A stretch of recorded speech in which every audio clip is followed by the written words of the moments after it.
nací en un rancherío en la margen este del río Fuerte. En ese tiempo debe haber tenido unos 500 habitantes, no más.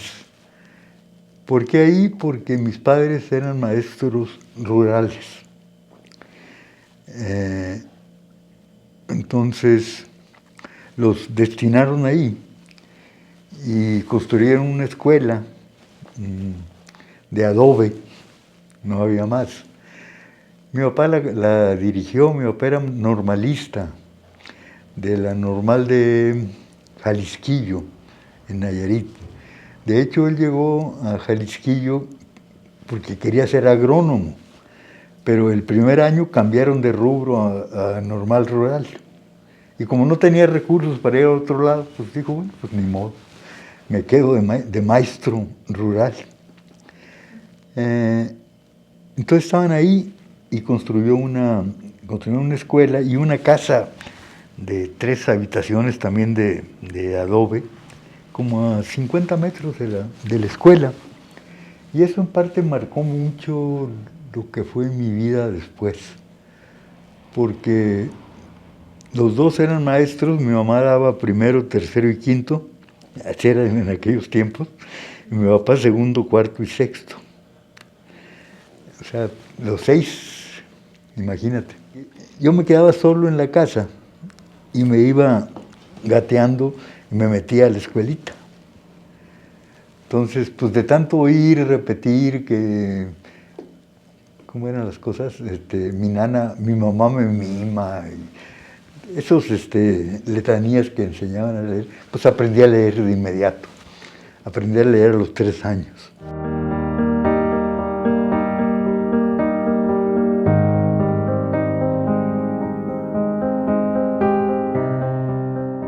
Entonces, bueno, pues de ahí en adelante mi vida ha sido leer. Más que nada, leer. Y ahora editar. Pero en fin, nos fuimos después a un ingenio recién abierto, el ingenio de Costa Rica, que está muy cercano a Culiacán, 30 kilómetros más o menos. Claro que no había carretera. En un camión de redilas, me acuerdo que fuimos de Los Mochis a Culiacán. Duramos como 5 horas, algo así. Sí, la carretera era de herradura. Total, llegamos a Costa Rica y ahí terminé la primaria. La terminé a los 10 años. Cosa que ahora no me gusta nada. Siento que me quitaron 3 años de mi vida, para nada. Nomás por... Pero en fin. Luego me tuve que ir a Culiacán para la secundaria. Afortunadamente había un sistema de escuelas prevocacionales del Politécnico, donde te daban todo, como Chapingo, más o menos. Te daban comida, donde dormir, no muy agradable, pero bueno, te daban de comer. Ahí hice la secundaria de los 10 a los 13 años. Luego pasé a la preparatoria de la Universidad Autónoma de Sinaloa, que me quedaba como a 3 cuadras de la prevocacional. O sea que fue una mudanza ahí muy corta. Muy cerca. Y bueno, había más oferta que demanda de educación media.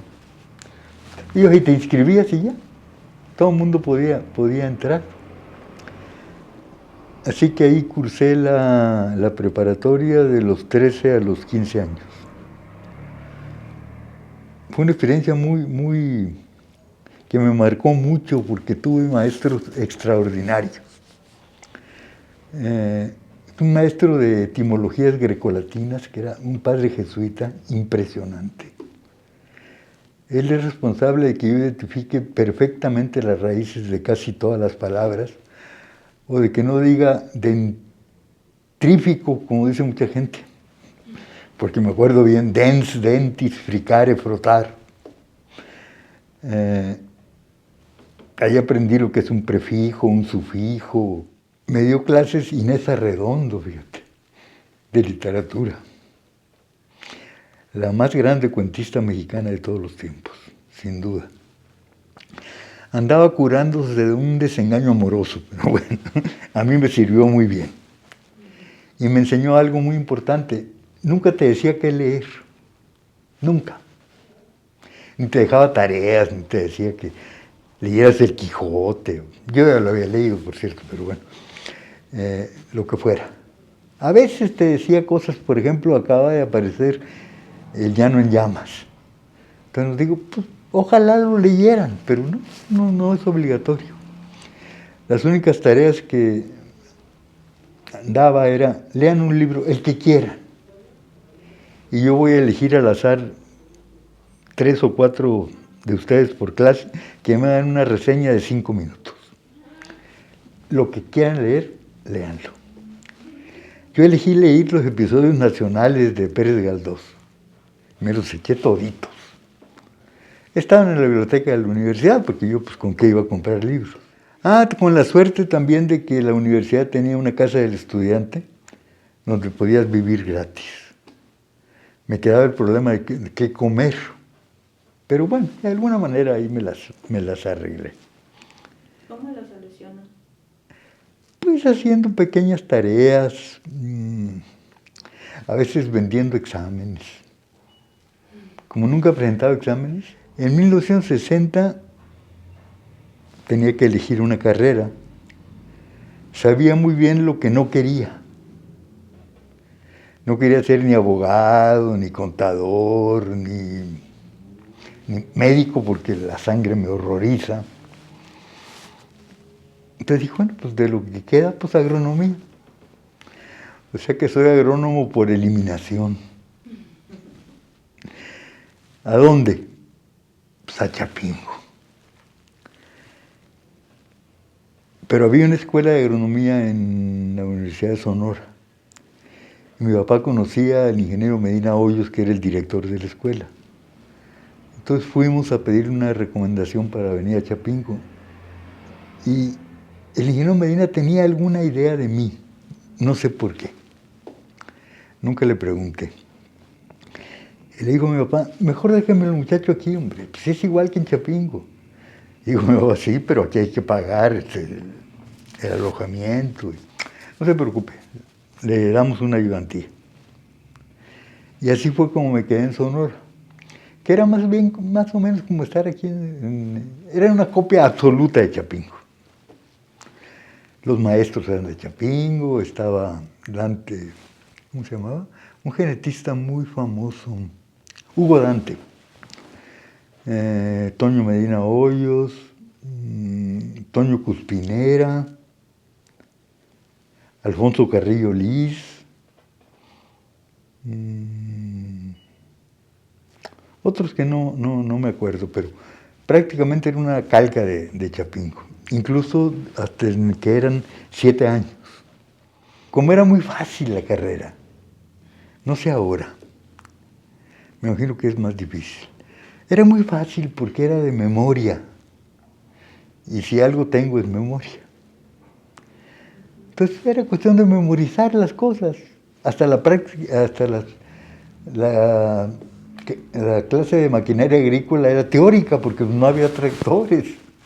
Entonces hacían señas ahí que movían una palanca y todo eso, pero era realmente muy sencillo. Entonces me dediqué casi todo el tiempo a hacer cosas culturales.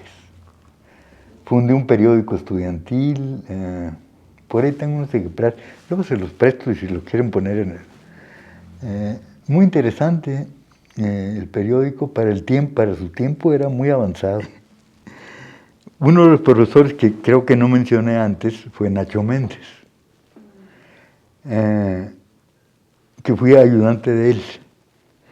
A Nacho le gustaba mucho contar que él necesitaba un ayudante para las clases de diseños experimentales y concursó entre los estudiantes y yo concursé, pero él se reía mucho porque dice, Said era el único que no había tomado el curso todavía y ganó el concurso. Eso le hacía mucha gracia. en algún tiempo yo comía en casa de Nacho cuando me faltaba dinero. Ya sabía que podía comer a su casa cuando me diera la gana. Entonces pues ya estaba yo conectado. Trabajé 3 años como entomólogo con una empresa de insecticidas, así que hice mi aportación a la contaminación, vendiendo veneno, porque necesitaba yo ayudar a mis hermanos menores a que terminaran la carrera. No me divertía gran cosa el asunto. Me voy a ir a Chapingo a hacer la maestría. Nacho acaba de llegar en 67. Carrillo Liz había regresado de Iowa poco antes. Eduardo Casa ya estaba aquí. Ángel Martínez Garza por ahí llegó en ese año. Y yo ingresé a la maestría en 69. Terminé en 71. Me gradué en 72. Así que yo me gradué en febrero de 72. Y en septiembre ya estaba yo en Wisconsin.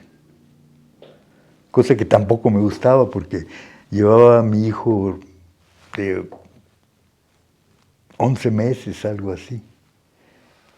Muy pequeño. ¿Mande? Muy pequeño. Sí, y pues en Estados Unidos tener ayuda cuesta demasiado dinero.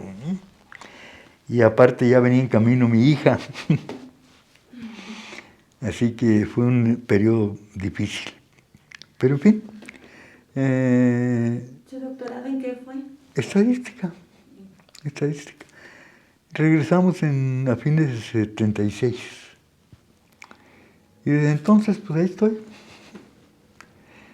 Sigo dando clases en Chapingo. Ya en el colegio casi no. Porque en 2020, sí, el director del colegio me pidió que me hiciera cargo de la revista Agrociencia.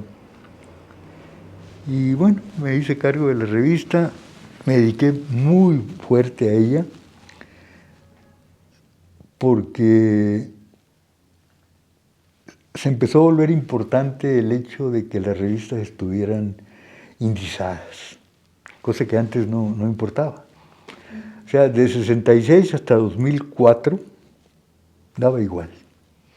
Sí, la revista se había hecho bilingüe en el año, ¿qué sería? 2000, como en 1998. El doctor Mendoza Onofre la había hecho bilingüe. La había querido meter al ICI, que ahora es Clarivate, creo. Sí. La vendió Garfield y ahí ha corrido por varias manos. Y ya le habían dicho que no tenía la calidad para entrar al ICI. Entonces yo me puse a revisar por qué. Y creí entender, y ahora lo he confirmado muy bien, que si tú haces una revista bilingüe, los gringos te la van a juzgar en inglés, no en español. Y si escribes mal en inglés, eres tonto. Lo que obviamente es una falacia. Pero así piensa el imperio. Entonces revisé las traducciones y eran espantosas. Principalmente porque las hacían los propios autores. Escribían mal en español, pues en inglés, bueno, ¿para qué te cuento? Además había una cosa muy simpática. Cuando estaban traduciendo se les ocurrían cosas nuevas y las ponían en inglés, pero no en español. Entonces no se correspondían las versiones. Claro. Durante 2 años yo revisé y volví a hacer casi todas las traducciones. Todas. Era un trabajo espantoso. Primero tenía que reescribirlos en español. No todos, claro, hay gente que escribe bien. Me refiero a un buen número de autores.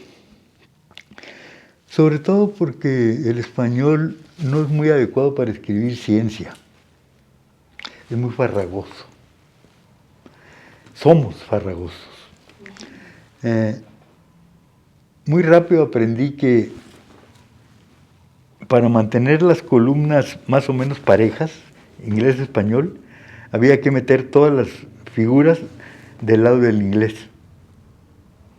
para que se fueran equilibrando. Pero en fin, trabajé muy duro en eso y en diciembre de 2002, o sea, trabajé 2001 y 2002 muy fuerte en eso. Escribí una carta a la encargada de ISI, creo que es la carta que me ha tomado más tiempo en mi vida escribir, donde no le decía si podíamos entrar. Yo quisiera que ustedes me dijeran qué aspectos necesito mejorar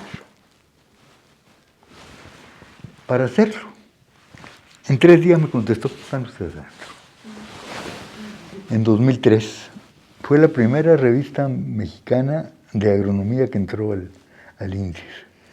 Por allá por 2003 pensé que era muy importante crear una revista que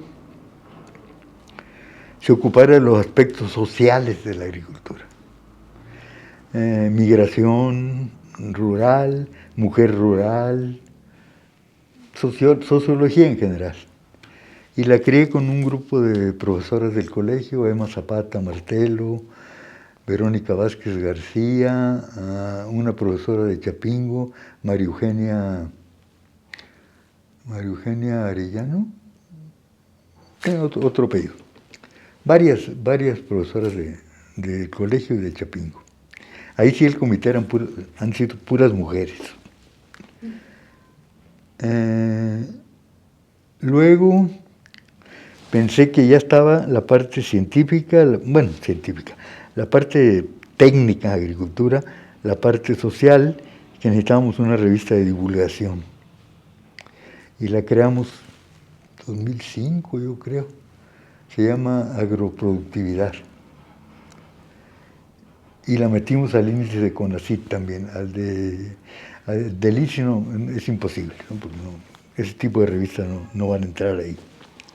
Y ahora acabamos de crear una nueva que se llama Agrodivulgación, porque agroproductividad de repente se me volvió medio técnica. No, en Chapingo, en la universidad, dar clases. Eso es siempre lo que más me importa.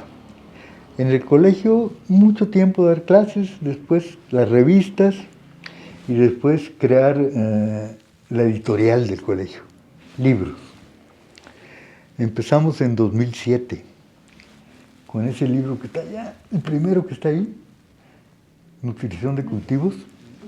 Bueno, yo tenía relación con el dueño que era, es agrónomo, se llama José María Hernández, y estaba asociado aquí en México con la familia Reverté, de la editorial Reverté, y tenían una cosa que se llama Mundiprensa México. Y él venía todos los años a Chapingo y al colegio a promover sus publicaciones, y siempre me pedía que lo llevara yo con el director del colegio y con el rector. Entonces un día le dije, oye José María, ¿por qué no hacemos una colección de libros de agricultura mexicanos? Me dijo, mira, no va a funcionar.